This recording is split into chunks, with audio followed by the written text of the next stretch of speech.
인생은 항해와 같다. 인생을 설명할 때 항해에 비유를 합니다. 인생은 여러 것에 이렇게 비유를 하죠. 근데 인생을 무언가 이렇게 비유하는 것은 인생이 뭔가 하는 것을 설명하고 이해시키기 위해서입니다. 인생을 두 번 사는 사람은 아무도 없습니다. 단 한 번밖에 살 수 있는 기회가 없죠. 다 그렇게 한 번만 기회가 주어집니다. 그래서 그 한 번밖에 없는, 다시 살 수 없는 그 인생을 잘 살고 싶은 것이 모든 사람의 바람이고 소망입니다. 그래서 인생이 뭐와 같은지를 설명을 하려고 하죠. 또 그런 설명을 통해서 인생을 조금이라도 이해를 하려고 합니다. 인생을 항해에 비유하는 것은 두 가지 점에서 유사하기 때문일 것입니다. 하나는 목적지가 있다는 것입니다. 목적지가 없는 항해는 없습니다. 인생도 마찬가지라는 거죠. 인생에도 반드시 목적지가 있다는 것입니다. 목적지가 없는 항해, 그건 항해가 아닙니다.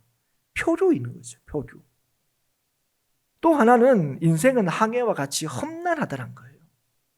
인생은 뱃놀이가 아니라는 겁니다. 인생은 뱃놀이다 이렇게 얘기하지 않고 인생은 항해다. 인생은 목적지가 분명한 긴 항해입니다. 그래서 여러분, 잔잔한 바다를 지나는 것이 의미 있고 성공적인 항해가 아니라 거친 파도를 만나더라도 목적지를 향하여 가는 것이 의미 있는 항해인 것입니다. 그래서 아무리 순풍에 돛단 듯 빨리 간다 할지라도 분명한 목적지가 없는 항해는, 그 목적지로 향하여 가지 않는 항해는요, 정처 없이 떠도는 표류와 같은 것입니다.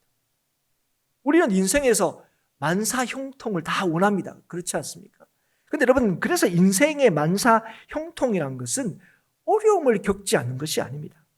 어떤 어려움 속에도 여전히 그 목적지를 향하여 나가는, 그 목적을 따라 사는 것이 바로 만사 형통인 겁니다.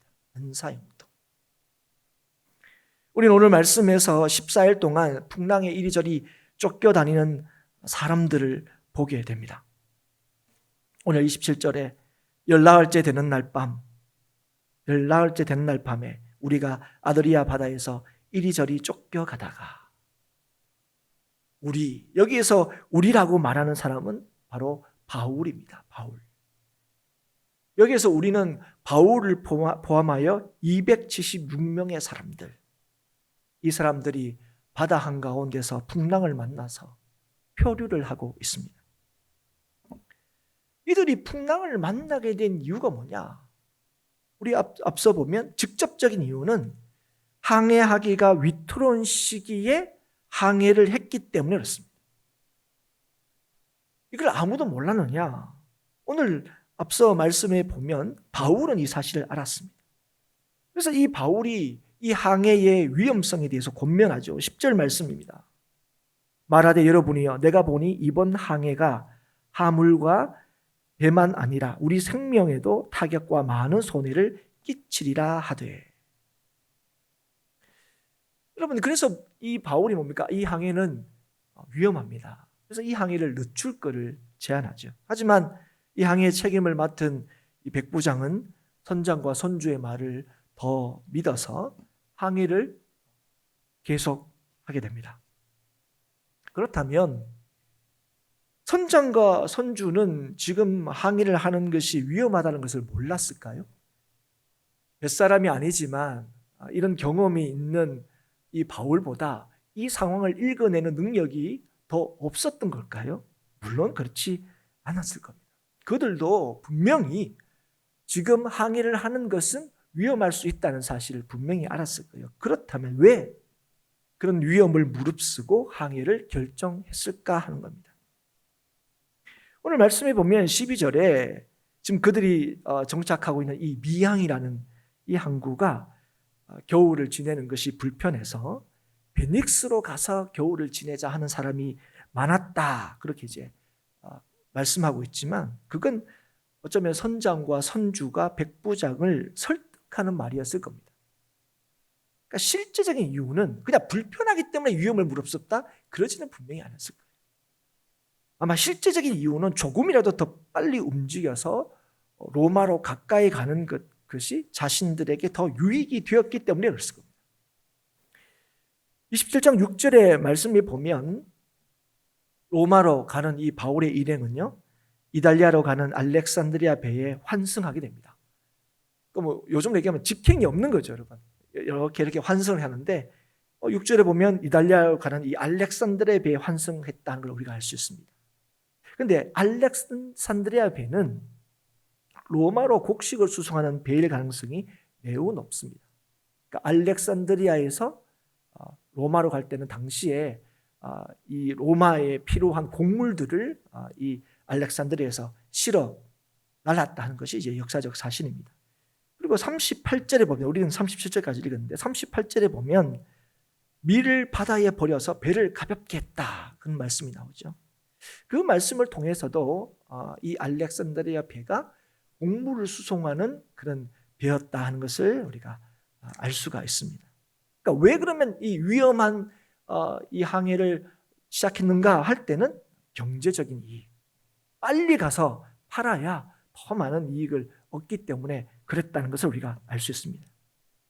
그런데 여러분, 이 선장과 선주만 빨리 가고 싶은 게 아니었어요. 여러분, 빨리 가고 싶은 것은 우리라고 얘기하는, 이 얘기를 하고 있는 바울도 마찬가지의 마음이었을 겁니다. 그는 로마로 가고 싶어 했습니다. 이때를 기점으로 하면 2년 전에 훨씬 전부터 로마로 넘어가고 싶어 했죠. 그런데 예루살렘에서 2년 동안 감옥에 갇혀 있었습니다. 그리고 드디어 죄수의 신분이지만 로마로 가게 되었습니다. 그리고 여기에는 분명한 하나님의 약속이 있었습니다. 23장 11절에 내가 예루살렘에서 나의 일을 증언한 것 같이 로마에서도 증언하여야 하리라. 이 분명한 하나님의 약속을 받았습니다. 그래서 어쩌면 2년 동안 감옥에 있었기 때문에 하루라도 좀 빨리 가서 복음을 로마에 좀 전하고 싶은 마음은 이 바울에게도 분명히 있었을 것입니다. 하지만 바울은 금식하는 절기가 지난 때에 항해하는 것은 위험하다는 사실을 알았습니다. 아무리 위험해도 나는 로마로 보내시는 하나님이 함께 하시니 괜찮다, 가자, 이렇게 얘기한 게 아니고 하나님의 이 분명한 약속을 가지고 로마로 가고 있는 이 바울이지만 지금은 위험하다, 이렇게 얘기를 하고 있는 것입니다. 자신의 경험, 자신의 상식에 근거해서 항해하는 것, 지금 항해하는 건 위험하다, 이렇게 의견을 제시하죠. 믿음이 없어서 그런 겁니까? 하나님이 그래 2년 동안 이렇게 감옥에 있다가 드디어 보내시는데, 아니 위험할 수 있다, 100% 위험한 것도 아니고 위험할 수도 있다, 이런 것 때문에 하나님이 로마로 보내는 이걸 믿지 못해가지고 위험하니 잠시만 놓칩시다, 이렇게 얘기하는 게 믿음이 없어서 그런 건가 하는 거예요. 아닙니다. 오히려 믿음이 있었기 때문에 그렇습니다. 하나님께서 자신을 로마로 보내신다는 사실을 믿었기 때문에 오히려 이렇게 얘기할 수 있다는 거예요. 우리는요, 믿음이 있다 그렇게 하면서도 예수님을 시험한 사단처럼 하나님을 시험하는 경우가 얼마나 많은지 모릅니다. 믿는 자에게는 능치 못한 일이 없다 하는 것을 자기 믿음이 모든 것을 가능하게 하는 것처럼 생각하는 경우가 있다는 거예요. 나는 믿으니까 괜찮아, 예수님이 나와 함께 하시니까 괜찮아, 이렇게 해서 어떤 일을 하는 거예요? 하나님을 시험하는 그런 일을 할 때가 많다는 거예요. 여러분, 사단이 예수님께 뭐라고 그랬습니까? 뛰어내려봐라, 성전 꼭대기에서. 하나님이 지켜주시지 않느냐. 그래서 여러분, 예수님께서 뛰어내리셨습니까? 그렇지 않았습니다. 예수님이 공생의 동안에 아무리 피곤하실 때는 가끔 날아다니셨습니까? 아닙니다. 늘 걸어다니셨죠. 늘 걸어다니셨습니다. 여러분, 믿음이 좋으면 코로나 안 걸립니까? 믿음이 좋으면 병이 안 걸립니까? 믿음이 좋으면 모든 어려움도 없이 막 다 물러갑니까? 여러분, 그런데 이렇게 얘기하는 사람이 있어요. 야, 믿음이 없어서 믿음이 있으면 코로나 안 걸려, 이렇게 얘기하는 사람이 있다고요. 여러분, 그런 사람은요, 분명히 아셔야 돼요. 그 사람은 하나님을 알지 못할 가능성이 굉장히 높을 겁니다. 그 사람은 하나님을 믿지 않을 경우가 굉장히 높습니다. 누구보다도 자신은 하나님을 믿기 때문에 그렇게 얘기한다 하지만, 여러분, 그는 하나님을 오해하고 계신 거예요. 여러분, 지금 이 바울이 이 항해 지금 위험합니다, 얘기하는 거예요. 그런데도 뭐 어떻습니까? 그의 말이 묵살이 됩니다. 그럴 때 여러분, 그러면 뭡니까? 우리는 거꾸로 우리는 갑시다 이럴 때 누가 안 됩니다 이러면, 그죠? 우리 갑시다, 됩니다 할 때, 지금 항해는 위험을 될 때는 우리는 어떻게 합니까? 헤엄쳐라도 갑니다. 요나를 건지신 하나님. 우리가 그렇게 무모할 때, 그걸 믿음 있다고 여길 때가 굉장히 많다는 거예요. 여러분, 어쩌면 지금 이 상황에 대해서 이 선주와 선장이 대해서 그러면 안 됩니다, 이렇게 얘기하지 않았습니다. 그리고 사실 바울은 그럴 입장도 되지 못했습니다. 왜냐하면 그는 죄수였습니다. 여러분, 처음에는 이 백부장의 결정이 옳은 것처럼 보였습니다. 하지만 우리가 잘 아는 것처럼 이내 유라굴로 폭풍을 만나게 되고, 그 폭풍 가운데 사공들이 살려고 얼마나 애를 쓰는지 모릅니다. 그런데 여러분, 그는 애를 쓰면 쓸수록 풍랑이 더 심해지고 결국은 어떻게 됐습니까? 구원의 여망마저 다 사라져버렸습니다. 오래 먹지 못하고 기진맥진하여 누구도 어떤 말도 할 수 없는 그런 상황이 됐어요. 그런 절망적인 상황에서 입을 여는 한 사람이 있었습니다. 그 사람이 누구냐? 바울이었습니다. 사람들은 그 상황 속에서 이 항해를 시작한 것을 후회하고 있었을 것입니다. 사람들은 분명 누군가를 탓하고 있었을 것입니다. 선주와 선장의 말을 더 선장과 선주의 욕심으로 이 항해를 결정한 것에 대해서 누군가는 불평했을 거예요. 그리고 이 바울의 말보다 선주와 선장의 말을 더 믿어가지고 이 항해를 허락한 백부장을 원망했을 것입니다. 그건 바울의 말을 통해서도 확인할 수 있습니다. 21절, 27장 21절 말씀에 읽겠습니다. 여러분이요, 내 말을 듣고 글에 대해서 떠나지 아니하여 이 타격과 손상을 면하였더라면 좋을 뻔하였느니라. 여러분, 이 말은 바울도 똑같이 불평했다는 것을 얘기하는 게 아닙니다. 자신의 말을 듣지 않는 것에 대해서 탓하고 있는 것도 아닙니다. 어쩌면 지금의 이 상황에서 가장 억울할 수 있는 사람이 누구냐? 그 바울입니다. 바울이 위험하다 그랬지 않습니까? 그러나 이 책임을 누군가에 묻는다면, 야, 봐라, 내 말 들어야 되지, 이게 무슨 꼴이냐, 이렇게 얘기할 수 있는 사람이 있다면 아마 바울일 것입니다. 그러나 바울은 여러 날 계속되는 풍랑 속에서 누군가를 탓하거나 아니면 내가 좀 더 적극적으로 이 항해를 말렸어야 된대 하는 그런 후회를 하고 있지 않았습니다. 이렇게 말할 수 있는 이유는 뭐냐? 그 다음에 이어진 그의 말 때문입니다. 23절입니다. 내가 속한 바 곧 내가 섬기는 하나님의 사자가 어젯밤에 내 곁에 서서 말하되, 바울아, 두려워하지 말라. 내가 가이사 앞에 서야 하겠고 또 하나님께서 너와 함께 항해하는 자를 다 내게 주셨다 하였으니 그러므로 여러분이 안심하라. 나는 내게 말씀하신 그대로 되리라고 하나님을 믿노라. 사랑하는 여러분, 바울은 사람들이 구원의 영마저 사라지게 한 계속되는 이 풍랑 가운데서도 여전히 자신이 하나님께 속해 있었음을, 여전히 하나님을 섬기고 있었음을 증언하고 있습니다. 야, 이제 우리는 다 끝났다. 그죠? 그 풍랑에 굉장히 익숙한, 그 풍랑을 이렇게 헤치고 지금까지 살아남았던 사공들마저, 야, 이 풍랑 앞에서 우리는 더 이상 소망이 없다, 이렇게 얘기할 그때에도 바울은 여전히 자신이 누구에게 속해 있었다는 것, 이 풍랑 가운데 있지만 여전히 하나님께 속해 있었다는 것, 그걸 증언하고 있는 거예요. 무슨 말입니까 이게? 여전히 자신에게 주셨던 하나님의 약속을 붙들고 있었고 그 약속을 주셨던 하나님을 신뢰하고 있었다 하는 것입니다. 배 안에서 있는 사람들과 겉으로 볼 때는 똑같은 두려움과 위험한 상황에 있었지만, 풍랑이 일 때마다 이리 휩쓸리고 저리 휩쓸리는 건 똑같이 보였지만, 이 상황에 대해 누군가를 탓하거나 후회하고 있지 않았다는 거예요. 자신이 지금 처한 상황보다 자신에게 하신 약속을 더 확신하고 붙들고 있었다는 것입니다. 여러분, 곧 자신의 인생을 삼켜서 다 모든 것을 끝내버릴 것 같은 그 풍랑이 내 삶을 결정하는 것이 아니라, 이 풍랑이 내 삶을 주관하고 주장하는 것이 아니라, 하나님이 여전히 내 삶을 주장하시고 주관하신다는 사실을 믿었다 하는 것입니다.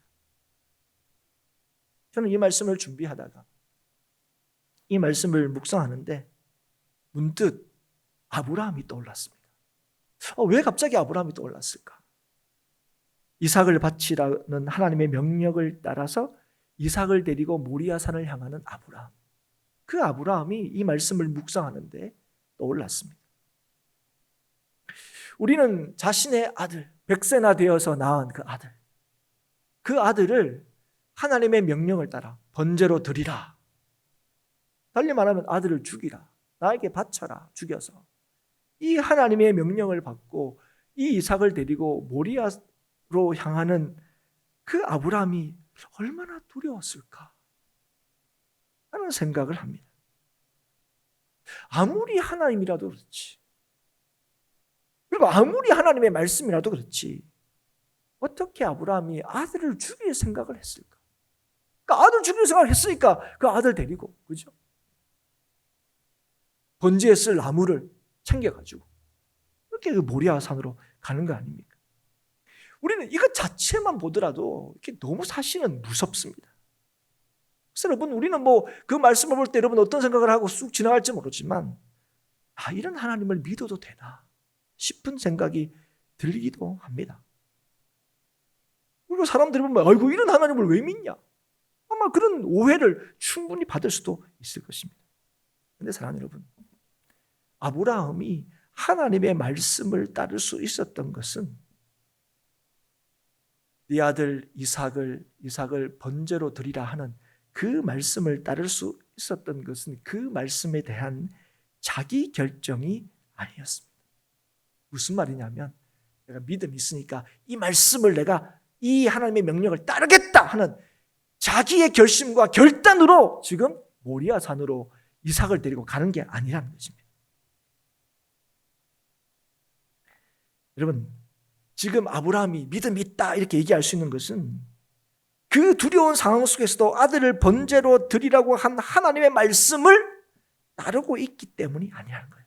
만약에 그렇다면 그 상황 속에서 내가 하나님 말씀했으니까 내가 이 말씀을 지켜야지, 죽여야지, 이렇게 만약에 결정하고 이 일을 하는 거라면 아브라함은요, 비정한 아버지일 뿐입니다. 아주 비정한 아버지. 그래서 사랑하는 여러분, 그가 믿음의 조상이 된 것은요, 그런 두려운 상황 속에서도 하나님의 말씀을 따랐기 때문이 아닙니다.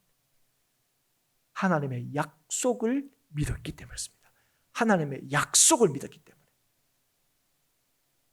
여러분, 결코 아이를 낳을 수 없었습니다. 자기는 차지하더라도 이 사라는 처음에는 양자를 드리기도 하고, 그죠? 다른 여자에게서 이스마엘을 얻기도 했지만 하나님께서 계속 뭐라고 얘기했습니까? 사렉에서 나는, 거기에서 나는 그 아들과 내가 언약을 맺겠다, 그렇게 얘기하는 거예요. 그런데 사례는 어떠세요? 이미 경수가 끊어졌습니다. 그리고 자기도 이미 100세가 되었어요. 이제는 자기도 어쩔 수 없고 아내는 더더욱 아기를 낳을 수 없는 상황입니다. 그런 상황 속에서 하나님께서 아이를 낳을 거다 말씀하시고, 말씀하신 대로 주신 그 이삭을 통하여 천하 만민이 복을 받으리라 하는 그 약속을 주셨어요. 네 몸에서 날 그 자식을 통하여 하나님께서 아브라함에게 하신 그 약속을 계속해서 이어가시겠다고 말씀하신 거예요. 이 하나님을 믿었다는 거예요. 이 약속을 하신 하나님을 믿었다는 거예요. 원래는 얻을 수 없는 아들이었어요. 이삭은 원래 내 인생에 있을 수 없는 아들이에요. 그런데 하나님의 놀라우신 약속으로 이 이삭을 나한테 주셨다는 거예요. 그런데 그 일 줘놓고 100세나 되어서 줘놓고 지금 하는 거예요. 이 아이들을 죽이라고 하는 거예요. 그런데 이 아이를 하나님의 명령을 따라서 죽이려고 모리아산으로 데려갈 수 있었던 것은 바로 하나님께서 자신에게 주신 그 약속을 믿고 따른 것입니다. 그래서 여러분 히브리서에서는 이걸 어떻게 말씀하고 있습니까? 그가 하나님이 능히 이삭을 죽은 자 가운데서 다시 살리실 줄로 생각한지라. 무슨 말입니까, 여러분? 아브라함은 이 하나님께서 이삭을 통하여 하신 그 약속이 변함이 없을 거라는 거예요. 이 아들을 통하여 민족을 이루고 이 후손이 하늘의 별처럼 바다의 모래처럼 이렇게 이 번성할 거라는 걸 누구를 통해서 약속하셨다? 네 몸에서 난 이 이삭. 이 하나님의 약속을 믿었기 때문에 뭐 할 수 있는 거예요? 그 하나님의 말씀을 따를 수 있었다는 거예요. 그 두려운 상황에서도 내가 하나님을 따 이렇게 된 게 아니에요. 말씀을 믿었기 때문에. 바울도 마찬가지입니다. 바울도 지금 자신의 처해 있는 지금의 이 상황에 집중하고 있지 않습니다. 그 상황에 갇혀 있지 않습니다. 물론 그는 바람이 부는 대로 배가 흔들리는 대로 이렇게 흔들리고 저렇게 흔들리는 연약한 인생처럼 보입니다. 그러나 그는 이 풍랑으로 인해서 내 인생의 항해가 이제 끝났구나 생각하지 않았다는 거예요. 어렵게 로마로 가게 되었는데 여기 바다 한가운데서 내가 죽는구나 생각하지 않았다는 겁니다. 이 항해를 시작하게 하신 분이 하나님이시고 이 항해의 목적이 바로 하나님이라는 사실을 그는 잊지 않았습니다. 그래서 이 바울은 자신에게 주신 그 하나님의 말씀을 기억하고 붙들고 믿었습니다. 예수 그리스도로 말미암아 자신을 구원하신 하나님을 더욱 의지했을 것입니다. 지금도 여전히 그래서 지금도 풍랑이 난 이 바다에서 야 이제 한 치 앞도 알 수 없는 게 아니고 이제 우리는 구원의 영혼마저 없었다. 우리 다 끝났다 싶은 그런 상황에서도 여전히 하나님께서 모든 것을 주장하시고 모든 것을 다스린다는 사실을 기억했습니다. 그래서 여러분 그가 뭘 했을 거라고 우리가 충분히 알 수 있습니까? 기도했다는 거예요. 잠잠히 하나님을 바라봤습니다. 하나님, 저 로마로 보내신다고 약속하셨잖아요. 그 약속 여전히 유효하죠? 이 사람들은 결국 내 말을 듣지 않아서 결국 이렇게 어려움이 있는데 이 사람들은 어떻게 됐든지 간에 하나님 저한테 하신 약속은 꼭 지키셔야죠? 이렇게 기도했을까요? 아니죠. 하나님의 약속을 붙들면서 동시에 자신의 안전만을 위해서 절대로 기도하지 않았을 것입니다.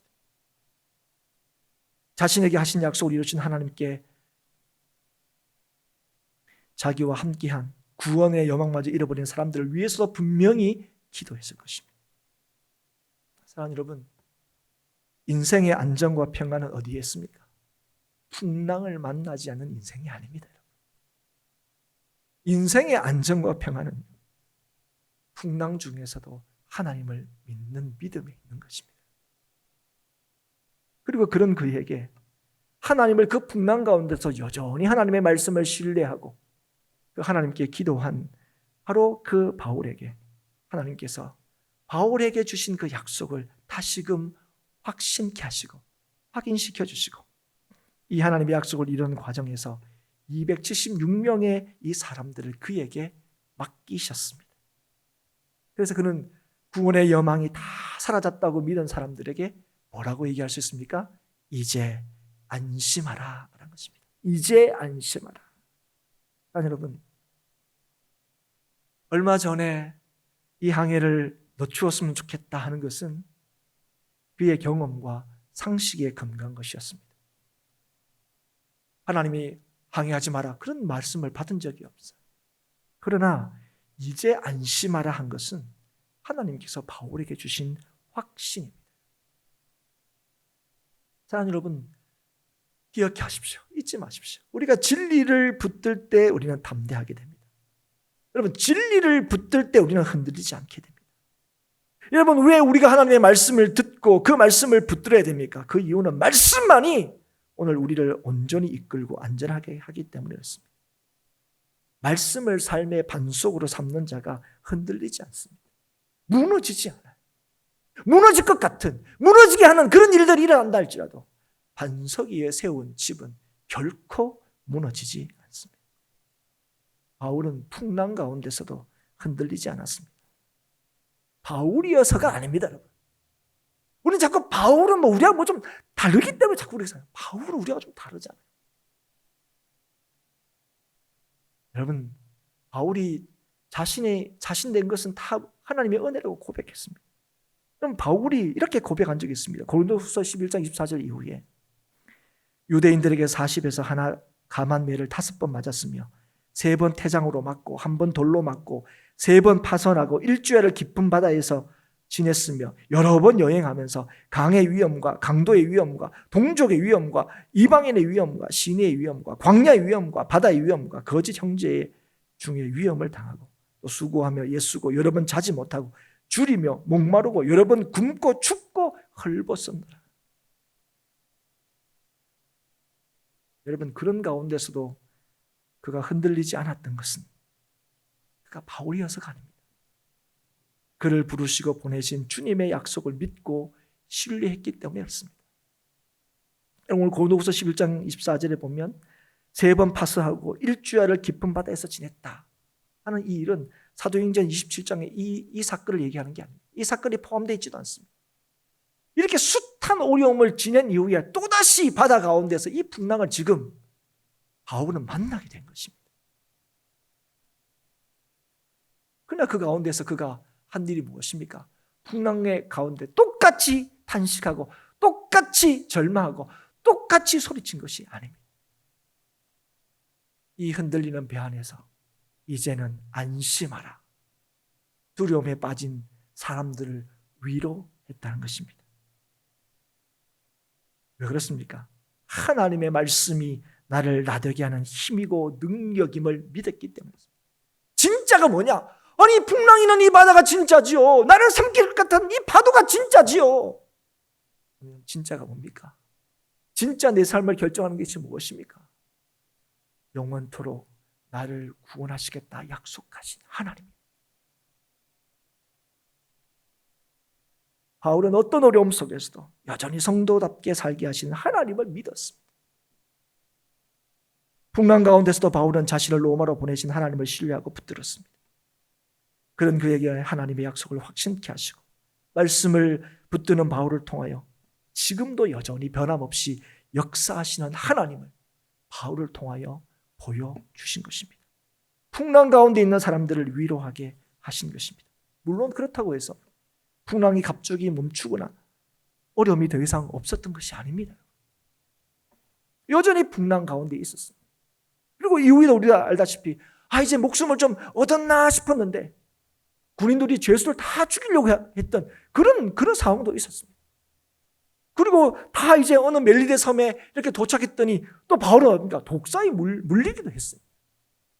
그러나 사랑하는 여러분, 하나님을 신뢰하는 자를 통해 하나님께서 계속해서 하나님의 구원의 역사를 이루신다는 사실을 이 아침에 기억할 수 있기를 주의 이름으로 축복합니다.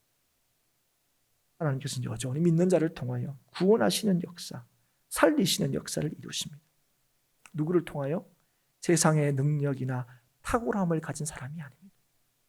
여러분, 바울은 여전히 죄수였습니다. 그의 신분이 바뀐 게 아닙니다.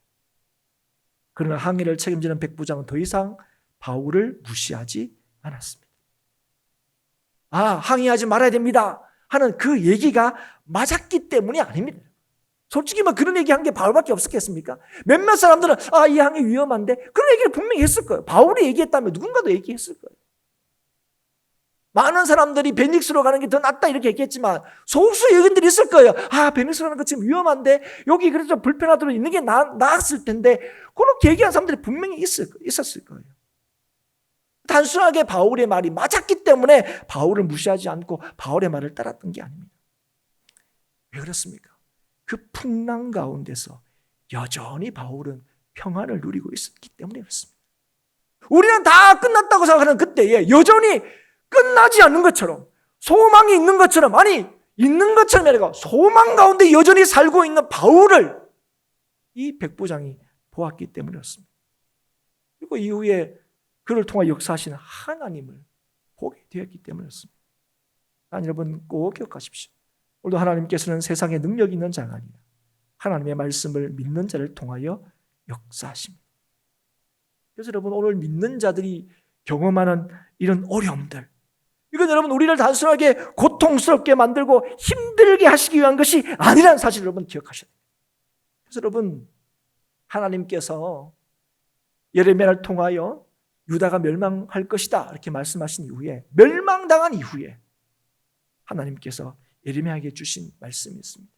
예레미야가 이것을 노래로 지어서 부르죠. 그게 예레미야 예가입니다. 그 예레미야 예가 3장 25절 이후에 이렇게 말씀하십니다. 기다리는 자들에게나 구하는 영혼들에게 여호와는 선하시도다. 사람이 여호와의 구원을 바라고 잠잠히 기다림이 좋도다. 사람은 젊었을 때에 멍에를 매는 것이 좋으니 혼자 앉아서 잠잠할 것은 주께서 그것을 그에게 메우셨습니다. 그대 입을 땅에 티끌에 댈지어다. 혹시 소망이 있을지로다. 자기를 치는 자에게 뺨을 돌려대어 치욕으로 배불릴지어다. 이는 주께서 영원토록 버리지 아니하실 것임이며 그가 비록 근심하게 하시나 그의 풍부한 인자하심에 따라 긍휼히 여기실 것입니다. 주께서 인생으로 고생하게 하시며 근심하게 하심은 본심이 아니시로다. 사랑하는 여러분, 오늘 하나님께서 하나님의 구원을 바라고 기다리는 자를 통하여 역사하십니다. 우리를 구원하신 하나님께서 우리를 통하여 하나님의 구원을 이루실 것을 믿는 자를 통하여 여전히 뭐 하신다고요? 우리를 구원하시기를 기뻐하신다는 거예요. 구원하시는 하나님의 역사를 이루신다는 거예요. 우리가 당하는 모든 어려움 속에서도, 그래서 우리는 여전히 하나님의 신실하심과 하나님의 인자하심을 믿음으로, 지금의 이 상황들을 믿음으로 참고 견뎌야 합니다.